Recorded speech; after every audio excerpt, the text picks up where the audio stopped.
Hi, hello everyone, good evening to everyone. Hope everyone are fine, అందరు బాగున్నారని అనుకుంటున్నాను. After long time, నాకు తెలిసి ఒక 4 రోజులు అయిందనుకుంటా వీడియోస్ రిలీజ్ చేయకోకుండా. సో మీన్వెల్ ఈ మధ్యకాలంలో చాలా డెవలప్మెంట్స్ జరిగినాయి, మనం అన్నీ చూస్తున్నాము. ముఖ్యంగా ఈరోజు ఈ వీడియో పెట్టడానికి ముఖ్య కారణం ఏంటంటే మల్టిపుల్ రీజన్స్. ఒకటి, చంద్రబాబు నాయుడు గారు, ముఖ్యమంత్రి గారు నిన్న ఒక వాళ్ళ మంచి ప్రభుత్వం అనే కార్యక్రమంలో భాగంగా, వాళ్ళ 100 days సెలబ్రేషన్స్లో భాగంగా నిన్న ఒక ప్రోగ్రాం పెడుతూ కొన్ని కామెంట్స్ జగన్మోహన్ రెడ్డి గారి మీద చేయడం జరిగింది. సో దాంట్లో మామూలుగానే ప్రతిసారి ఆయన చేస్తూ ఉండడము, వాటిని కడుక్కోలేక ఇబ్బంది పడుతూ జగన్మోహన్ రెడ్డి గారు, వైఎస్ఆర్సీపీ ప్రభుత్వం రూలింగ్లో ఉన్నప్పుడు అదే ఇబ్బంది పడినారు, గతంలో ప్రతిపక్షంలో ఉన్నప్పుడు అదే ఇబ్బంది పడినారు, ఇప్పుడు అదే ఇబ్బంది పడుతున్నారు. ఎందుకో దాన్ని కౌంటర్ చేయడంలో, కౌంటర్ ఇవ్వడంలో వెనకపడినామని అనుకోవాలి. నేను నెంబర్ ఆఫ్ ఇన్సిడెంట్స్ మీరు చూస్తే కనుక ప్రతిపక్షంలో ఉన్నప్పుడు ఎన్నో నిందలు, ఎన్నో ఇది 1,00,000 కోట్లు అన్నారు, ఇంకోటి అన్నారు, అదని అన్నారు. మళ్ళీ రూలింగ్లో వచ్చినప్పుడు వివేకానంద అనే రెడ్డిని చంపించినాడు, బాబాయిని చంపించినాడు అన్నాడు. కానీ దాని పర్ఫెక్ట్ ప్లాట్ఫామ్స్లో మనం కరెక్ట్ సమయంలో ఖండించకపోవడం కూడా ఇవన్నీ కూడా దారితీసినాయి అనేది. ఈరోజు చంద్రబాబు నాయుడు గారు ఒక పెద్ద నిందను వేయడం జరిగింది. అదేమిటి అంటే,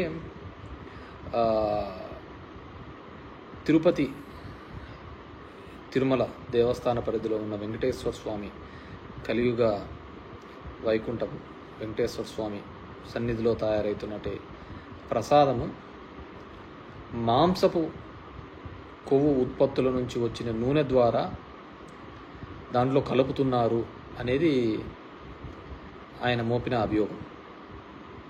చిరస్థాయిగా మోపినారు అనేది ఆయన మోపిన అభియోగం. సో ఇట్స్ వెరీ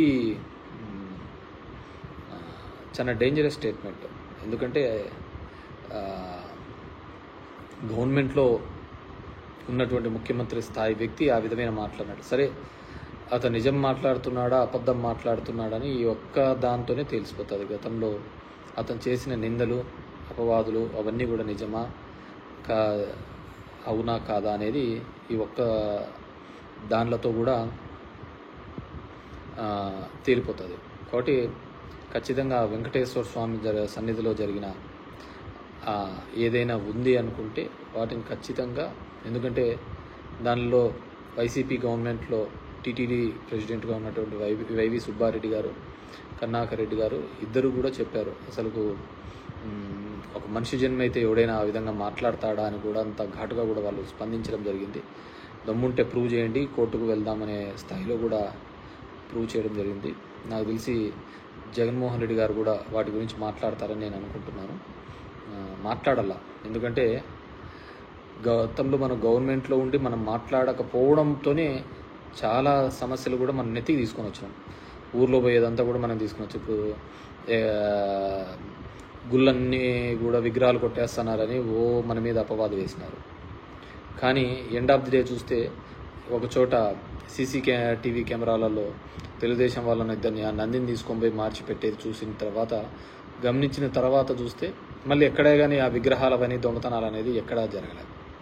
సో దానికని మనం సరైన ప్లాట్ఫామ్లో మనం చెప్పలేకపోయినామనేదే నా యొక్క ఫీలింగ్, నా యొక్క భావన కూడా.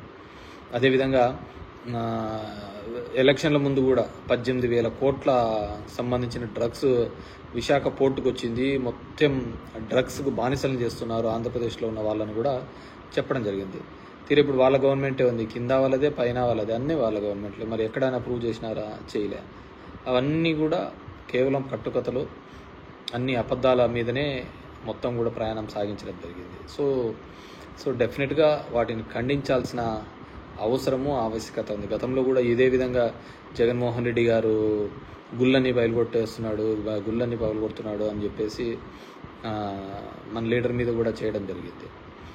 ఆయన మళ్ళీ క్రిస్టియానిటీ గురించి కూడా చంద్రబాబు నాయుడు మాట్లాడడం జరిగింది.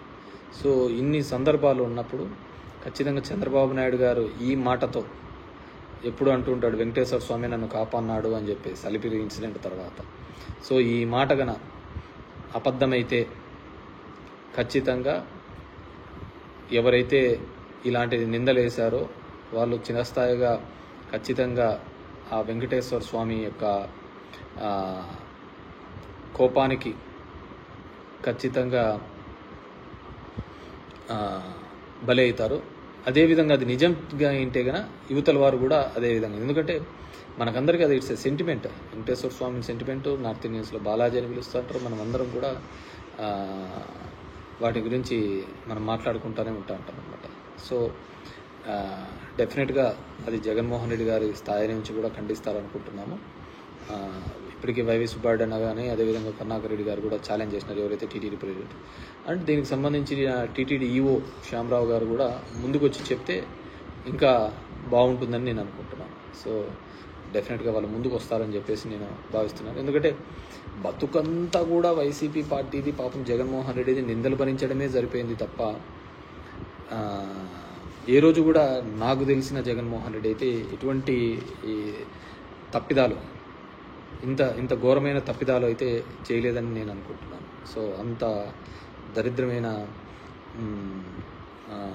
కామెంట్స్ చంద్రబాబు నాయుడు చేసినారు. ఒకవేళ ఆయనకు ముఖ్యమంత్రి స్థాయిలో కామెంట్ చేసినారంటే ఆయనకు ఏదో ఇన్పుట్స్ ఉంటాయి. సో ఆ కామెంట్ చేశాడు అంటే ఖచ్చితంగా ఆయన ప్రూవ్ చేయాల్సిన బాధ్యత ఆయన మీద ఉంది.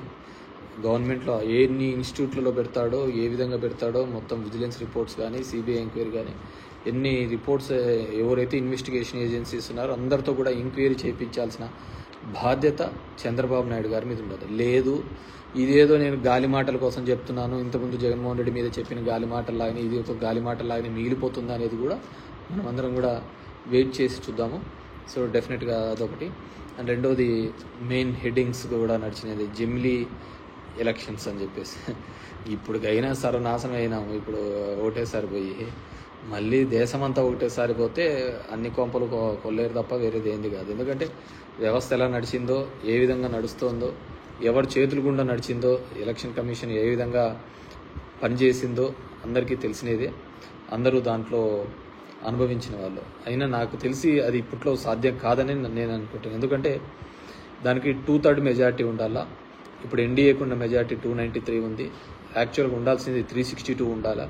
రాజ్యసభలో ఎన్డీఏ మెజారిటీ 121 ఉంది. ఉండాల్సిన మెజారిటీ 164 ఉండాలా. సో అవన్నీ కూడా ఇప్పట్లో అయ్యే పరిస్థితి ఏం కనపడటం లేదు నాకు తెలిసి అయితే. We have to wait and see ఆ విధంగా వస్తుందా లేదా అనేది. అండ్ మహిళా బిల్లు పెట్టారు, కులగణన ఒకటి ఉంది. అదేవిధంగా ఇంకా ఇప్పటికీ పాపులేషన్ సెన్సస్ చేయాలి, 2021లో చేయాల్సింది కోవిడ్ కారణంగా పోస్ట్పోన్ అయింది. సో అది చేయాలా. ఇవన్నీ కార్యక్రమాలన్నీ కూడా ఉన్నాయి. సో ఈ జమిలీ ఎన్నికలు అనేది నాకు తెలిసి ఇప్పుడు కాను ఆ విధంగా అయితే సర్వం నాశనం తప్ప వేరేది ఏంది లేదు. ఇప్పటికే పార్లమెంట్ ఎలక్షన్స్లో పాటు ఇది పోవడం వల్ల అస్సాం, ఒరిస్సా లాంటి రాష్ట్రాల్లో ఏ విధంగా దెబ్బలు తిన్నాము. నేను ముందు నుంచి చెప్తున్నాను, డెఫినెట్గా ఏదో ఒక రోజు అయితే అది డెఫినెట్గా ప్రూవ్ అవుతుంది. ఎందుకంటే ఒరిస్సా లాంటి దాంట్లో 51 మంది ఎమ్మెల్యేలు గెలిస్తే ఒక్క ఎంపీ కూడా రాలేదు. అందరికీ తెలిసి ఏం జరిగిందో అక్కడ. ఈవీఎంస్ ఇంకోటి అది చెప్తే అది పెద్దగా చేసి చెప్తారు. ఓకే, రెండవది. సో డెఫినెట్గా ఇటువంటి అపవాదులు పన్నప్పుడు పార్టీ నుంచి నాయకత్వం కూడా ఇమ్మీడియట్గా రెస్పాండ్ అయ్యింది. ఇంకా జగన్మోహన్ రెడ్డి గారు కూడా రెస్పాండ్ అవుతారు అనుకుంటున్నాను. ఆయన ఏమైనా రెస్పాండ్ అయితే నేనైతే ఏం అడ్వైజ్ ఇస్తానంటే, తిరుమలకు సీఎం గారు వెళ్ళి జగన్మోహన్ రెడ్డి గారు మా లీడర్ వెళ్ళి అక్కడే వెంకటేశ్వర స్వామిది దర్శనం చేసుకొని వచ్చి బయటకు వచ్చి కిందికి వచ్చి ఛాలెంజ్ చేస్తే అప్పుడు చంద్రబాబు నాయుడుకి అసలు విషయం తెలుస్తుంది. సో ఆ విధంగా చేస్తేనే కానీ బాగుంటుందని చెప్పేసి నేను అనుకుంటున్నాను. And coming to the Vijayawada flood situation అందరికీ తెలిసినది. సో వర్స్ ఇది అని, కానీ నిన్న ఎక్కడో స్పీచ్లో చూస్తూ పవన్ కళ్యాణ్ గారు జగన్మోహన్ రెడ్డి ₹1 కోటి ఎక్కడా అని చెప్పేసి అనడం జరిగింది. జగన్మోహన్ రెడ్డి గారు ₹1 కోటి పార్టీ తరఫున సాయానికి అందిస్తాము అన్నారు. సరే, ఆయన ఏం సాయం చేస్తున్నాడు, ఏం చేస్తున్నాడు అనేది, విజయవాడలో ఏ విధంగా అందించింది వైఎస్ఆర్ పార్టీ అనేది దాంట్లో లెక్కాసారా. అసలు ఇన్ని కోట్ల రూపాయలు వచ్చిన సాయానికి లెక్కాసారాలు అడగండి. గవర్నమెంట్ హ్యాస్ టు సేదే కదా. ఇప్పుడు డొనేషన్స్లో వచ్చి జగన్మోహన్ రెడ్డి ఇచ్చే ₹1 కోటి గురించి అడుగుతున్నారు కాబట్టి ఇప్పటికి వందల కోట్ల రూపాయలు ఇప్పటికే వసూళ్ల రూపంలో, డొనేషన్స్ రూపంలో మనకు వచ్చినాయి. డొనేషన్స్ రూపంలో వచ్చినప్పుడు కేవలం జగన్మోహన్ రెడ్డి ఏం ఖర్చు పెట్టినాడు అనేది ఆయన చెప్తాడు. ఎక్కడ పెట్టినాడు, ఏంది పెట్టినారు, పార్టీ ఏం చేసింది అనేది అందరికీ తెలిసినది. సో ఇప్పుడు చెప్పాల్సింది ఏంటంటే ఇన్ని కోట్ల రూపాయలు పబ్లిక్ డొనేషన్స్ తీసుకునేది మనం ఏ విధంగా ఆడిటింగ్ చేయాలా. So we are custodian to the government. So గవర్నమెంట్కి వచ్చే ప్రతి రూపాయి కూడా ఏ విధంగా ఖర్చు పెడుతున్నాం చెప్పాల్సిన బాధ్యత ప్రభుత్వం ఉంది. సో కాబట్టి పవన్ కళ్యాణ్ గారు చంద్రబాబుని ఆ క్వశ్చన్ అడిగితే బాగుంటుందనేది నా ఫీలింగ్. ఇచ్చిన డొనేషన్స్ కూడా ప్రాపర్గా గ్రౌండ్ లెవెల్లోకి వెళ్ళినట్టు ఉంటుంది. ఎందుకంటే మేము చూసినాం లాస్ట్ టైం, నేను ఒకసారి కర్నూలు 2010 అనుకుంటా, కర్నూలు శ్రీశైలం ఏరియా అంతా ఫ్లడ్డింగ్స్ వచ్చినప్పుడు మేమంతా కూడా కలెక్షన్ చేసుకొని పోయి మా ధర్మవరంలో ఉన్న పబ్లిక్ అంతాతో కూడా తీసుకొని పోయి ఆత్మకూరు కాన్స్టిట్యున్సీలో అనుకుంటా పోయి, మండలంలో అనుకుంటా పోయి డొనేషన్ ఇచ్చినప్పుడు ఏరాస్ ప్రతాప్ రెడ్డి ఎమ్మెల్యేగా ఉండేవాళ్ళు. అక్కడికి ఏ అవసరమో వాళ్ళకి ఇవ్వడం జరిగింది. సో ఈ గవర్నమెంట్కి డొనేషన్స్ ఇప్పుడు ఇవ్వడం వల్ల మంచిది, కరెక్ట్, వాళ్ళ మీద నమ్మకంతో ఇచ్చింటారు. కానీ అది ఏమాత్రము రీచ్ అవుతున్నాయి, రిసీవ్ అవుతున్నాయి అనేది కూడా ఇంపార్టెంట్. ఎందుకంటే గతంలో అమరావతి కోసం పెట్టిన హుండీ లెక్క ఎక్కడ పోయిందో తెలియదు, మిగతా దాంట్లో కోసం పెట్టిన డబ్బులన్నీ ఎక్కడ పోయినాయో ఎవరికి తెలియదు అనమాట. సో డెఫినెట్గా అది కూడా పవన్ కళ్యాణ్ గారు అడిగితే బాగుంటుంది. ఎందుకంటే విజయవాడ ఫ్లడ్స్లో చంద్రబాబు నాయుడు గారు క్రైసిస్లో ఆపర్చునిటీ వెతుక్కోవాలని ఒక ప్రయత్నం జరిగింది. ఫొటోస్ బాగా దిగినారు. మనం అడ్మినిస్ట్రేషన్ వార్ రూమ్లో కూర్చొని చేయాల్సిన పనిని మనతో పాటు 10 మంది పని చెడగొట్టి అక్కడంతా తిరగడం జరిగింది, which is not our duty అని నా ఫీలింగ్ అనమాట. సో అదేవిధంగా ఈ మధ్యకాలంలో చూస్తున్నాను ఆఫీసర్స్, ఇంతకుముందు కూడా నేను చెప్పినాను, వైసీపీకి అంటగాని వాళ్ళని లేకుంటే ఆ గవర్నమెంట్లో పనిచేసినారు అనేది ఫస్ట్ టైం నాకు తెలిసి 3 IPSల మీద ఈ విధంగా కేసెస్ అనేది రిజిస్టర్ చేయడం అనేది. సో ఆ విధంగా గవర్నమెంట్ మీద 3 కేసులు 3 IPSల మీద రిజిస్టర్ చేసినారంటే ఒక కొత్త సిస్టమ్ని ముందుకు తీసుకొని వస్తున్నట్టు నేను అనుకుంటున్నాను. కొత్త పద్ధతిని తీసుకొని వస్తున్నాడని నేను అనుకుంటున్నాను. ఎందుకంటే ఇది మంచి పద్ధతి కాదు. సో ఈరోజు రెడ్ బుక్ అని వాళ్ళు ఓపెన్ చేస్తారు, రేపు వైసీపీ అనేది బ్లూ బుక్ అని ఓపెన్ చేస్తారు. నలిగిపోయేది ఆఫీసర్లు, ఉద్యోగస్తులు.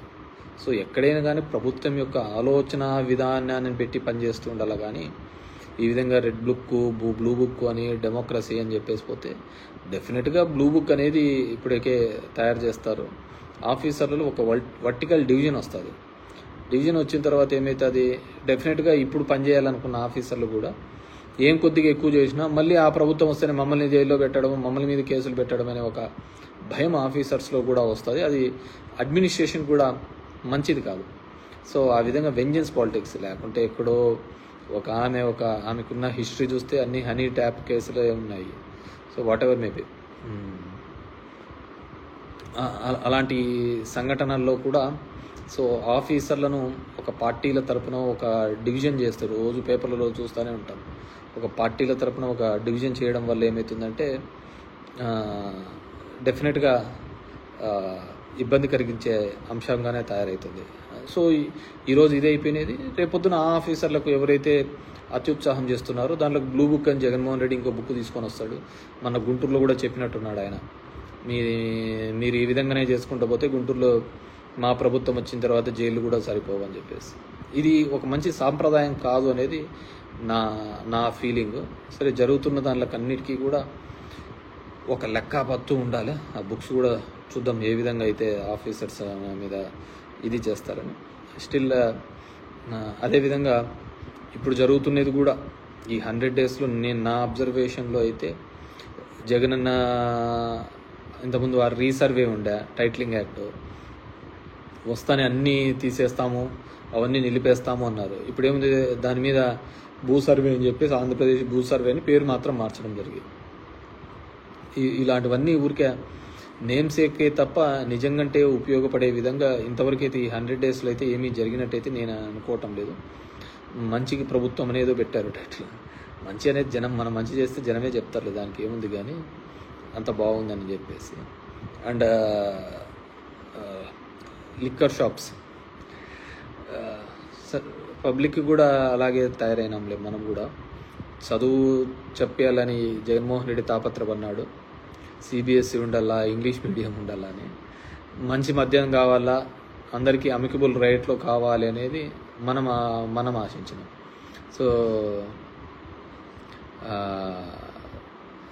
సో ఆ విధంగా ఉంటుందన్నమాట. సో మద్యం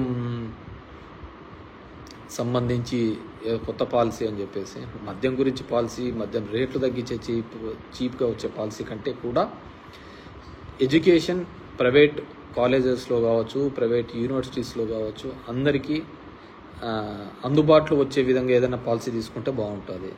ఫీ స్ట్రక్చర్ చూసాము, ఒక్కొక్క దానిలో ఫీ స్ట్రక్చర్ ఇప్పుడున్న నారాయణ మంత్రివర్యుల దానిలో కూడా ఎంత ఫీ స్ట్రక్చర్స్ ఉన్నాయో ఆ ఫీ స్ట్రక్చర్ పెట్టుకుంటే బాగుంటుంది. ఆ ఫీ స్ట్రక్చర్ కూడా పెట్టుకుంటే సరిపోతుంది. సో ఎక్కడైనా చదువు గురించి ఆలోచించాలి కానీ మందు షాపులు తగ్గించినాయి, రేట్లు తగ్గించినాయి, 99కే క్వార్టర్ అనే బదులు 10,000 వరకు కూడా 10th వరకు ఎవరే కానీ ఫీజులు పెట్టకూడదని చెప్పి పెట్టండి, బాగుంటుంది కదా. 1,00,000, 2,00,000, 3,00,000, 5,00,000 వరకు ఉన్న ఫీ స్ట్రక్చరు 20,000 దాటకూడదని ఒక మంచి రెగ్యులేషన్ కమిటీ వేయండి. యూనివర్సిటీలో ఫీజెస్ ఈ విధంగా ఉండని వేయండి. సో అంటే ఎక్కడికి మనం ఆలోచిస్తున్నామంటే ఏవి అవసరమో దాటి గురించి కాకుండా మిగతా దాంట్ల గురించి ఆలోచిస్తున్నారు. అండ్ రెండోది ఏదో నేను పార్టీ మారుతాను అని చెప్పేసి, so there is nothing like that. ఎక్కడ ఆ విధంగా ఎటువంటి లేదు. నేను ఆంధ్రప్రదేశ్లో రాజకీయం చేసినంత కాలము కూడా వైఎస్ఆర్ ఫ్యామిలీ వెంబడే ఉంటాము, వైఎస్ఆర్ కుటుంబంతోనే ఉంటాము. దిస్ ఈస్ ఇప్పటి నుంచి కాదు, మేము 35 సంవత్సరాల నుంచి కూడా ఆ ఫ్యామిలీ, ఆ కుటుంబం వెంబడే ఉన్నాము. ఎటువంటి పదవులు లేనప్పుడు ఉన్నాము, వాళ్ళ కష్టాల్లో ఉన్నప్పుడు ఉన్నాము, ఇబ్బందుల్లో ఉన్నప్పుడు ఉన్నాము. ఎల్లవెల్లా ఆ కుటుంబానికి తోడుగా ఉన్నాం. ఈరోజు వాళ్ళ కుటుంబంలో ఉన్న వాళ్ళే పక్కకు పోయినారు తప్ప మేము ఎక్కడికి పోలేదు. సో మేము ఎక్కడికి పోవటం లేదు. I will be with YSR party only.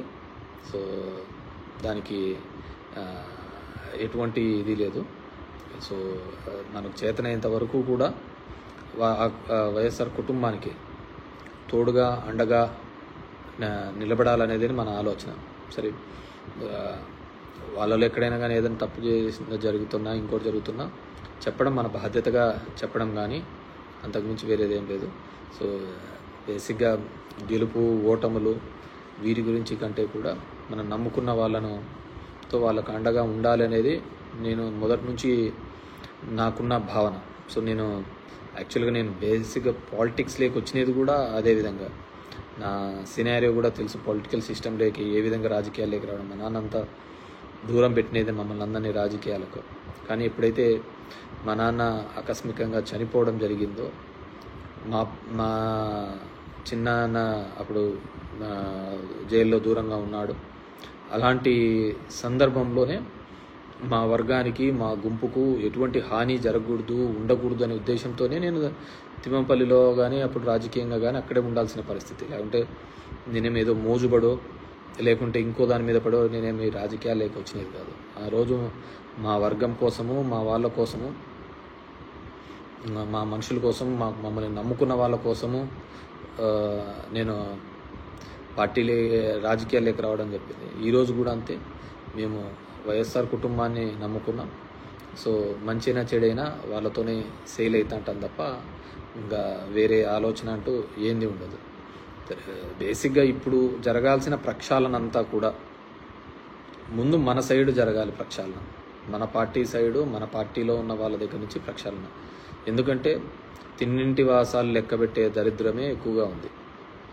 ఇక్కడే అనుభవించి, ఇక్కడే సంపాదించి నిందలు వేసి వెళ్ళిపోయే వాళ్ళే ఎక్కువగా తయారైనారు. సో కాబట్టి ముందు ఇది ఫిల్టర్ చేసుకుంటే శత్రువుతో పోరాడచ్చు. సో ముందు మన దగ్గర ఉన్న ఎదవల్ని తరిమి కొట్టి, మన దగ్గర ఉన్న మోసం చేసే వాళ్ళను తరిమి కొట్టిన తర్వాతనే మనము శత్రువు మీద ఈజీగా కొట్లాడచ్చు.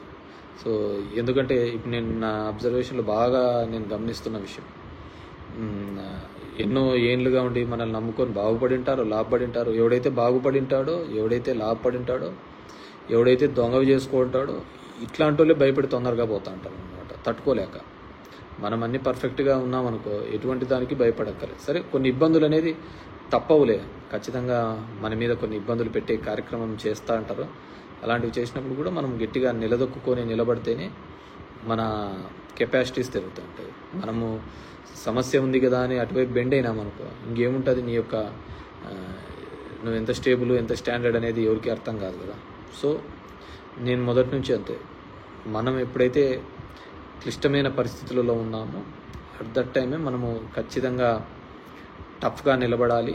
మన నమ్ముకున్న వాళ్ళ కోసం నిలబడాలి, మన నమ్మిన సిద్ధాంతం కోసం నిలబడాలి. సో ఏదైనా కానీ ముందు పార్టీలో ప్రక్షాళన చేసే దిశగా కూడా జగన్మోహన్ రెడ్డి గారు ఆలోచించి ముందు ఆ కార్యక్రమం చేస్తారని అనుకుంటున్నాను. ఎందుకంటే అది అయ్యిందనుకో మిగతాది ఆటోమేటిక్గా నమ్మకస్తుల్ని ముందు పెట్టుకుంటే తర్వాత మిగతా వాళ్ళతో మనం ఎప్పుడైనా యుద్ధం చేయొచ్చు, ఆ యుద్ధం ఎప్పుడైనా జయించవచ్చు.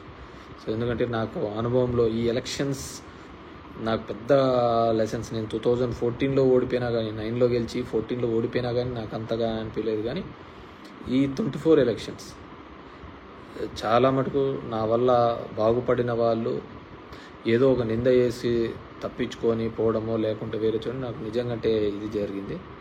సో నిజంగా బాధించబడ్డాను. సో ఇలాంటి గాడిదల కోసమా మనం ఇంతగా చేసినది అని నా దగ్గర ఉన్న కొంతమంది నాయకుల్లో చేసిన పనికి బాధించబడడం జరిగింది. End of the day we have to see public దానిలోకి మనం మంచా ఇది మంచా అనేది రాబోయే 4 ఏళ్లలో తేలుతుంది, end of the day elections రూపంలో. కానీ I request our party president Jaganmohan Reddy గారు డెఫినెట్గా తిరుమలకు వెళ్ళి అక్కడ ముక్కొని వచ్చి బయట ఛాలెంజ్ని స్వీకరించి చంద్రబాబుకు ఒక పెను ఛాలెంజ్గా చేస్తే డెఫినెట్గా కూడా మీ మీద పన్న నింద అది ఒక్క జగన్మోహన్ రెడ్డి మీద పన్న నింద కాదు, పార్టీ మీద పన్న మన ఆలోచన విధానం మీద పన్న నిందగా భావిస్తున్నాం. కాబట్టి డెఫినెట్గా ఆ విధంగా ముందుకు వెళ్తే బాగుంటుందని చెప్పేసి కోరుకుంటున్నాను. అండ్ ఎందుకంటే మనం ఈ 10 ఏళ్లలో మనం భరించినది, మనం చేసింది చెప్పుకోలేకపోయినా చెప్పింది చేసినది ఎవడే కానీ ఈ దేశ చరిత్రలో రాజకీయాల్లో ఎవరే కానీ చెప్పిన హామీల కోసం, మేనిఫెస్టోల కోసం పరితపించిన వాడు, పనిచేసిన వాడు ఎవడు లేడు, ఒక జగన్మోహన్ రెడ్డి డెఫినెట్గా. కానీ మామూలుగా అందరికీ అదేదో చెప్తున్నాను కదా, నిజం నోరు దాటే లోపల అబద్ధం ఊరంతా చుట్టేసుకొని వచ్చింది, కొంపంతా కొల్లేరు చేసింది. సో డెఫినెట్గా we are hoping for the best in the గవర్నమెంట్లో కానీ ఏది. సో అనవసరమైన నిందలు, రూమర్స్ కూడా నమ్మద్దని చెప్పేసి ప్రజలకు అందరికీ విజ్ఞప్తి చేస్తున్నాను. అండ్ ఆఫీసర్స్ విషయంలో కూడా ఐ రిక్వెస్ట్, ఇప్పుడు కొంతమంది అత్యుత్సాహం చేసిన గుడ్ లుక్స్ కోసమో, పోస్టింగ్స్ కోసమో డెఫినెట్గా అందరూ సఫర్ అవుతారు. ఇది ఉదయం ఏ విధంగా వస్తుందనో రాత్రి ఆ విధంగా వస్తుంది, రాత్రి ఉంటే మళ్ళీ పొద్దున్నే ఉదయం వస్తుంటుంది. ఈ స్టేట్లో నాకు అర్థమైనది ఏంటి అంటే, ప్రజలకు సాటిస్ఫాక్షన్ లెవెల్స్ బాగా ఇదైపోయినాయి. కాబట్టి ప్రతి 5 సంవత్సరాలకు ఖచ్చితంగా గవర్నమెంట్స్ అనేది మారుతూనే ఉంటాయి, ఏదానికి తృప్తి పొందే పరిస్థితులలో లేరు. కాబట్టి అవన్నిటినీ కూడా రెక్టిఫై చేసుకునే పద్ధతిలో చూసుకుంటాం. ఏ విధంగా చెప్పిన హామీల మేరకు ఏ విధంగా ఆయన నిలబడతాడో, లేదు డబ్బులు లేవు అని చెప్పేసి ఏ విధంగా తప్పించుకుంటాడో. యాజ్ ఎ సెడ్,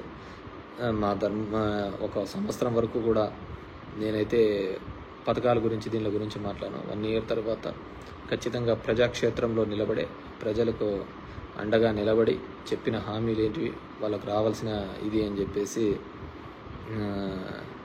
బాగుంటుంది.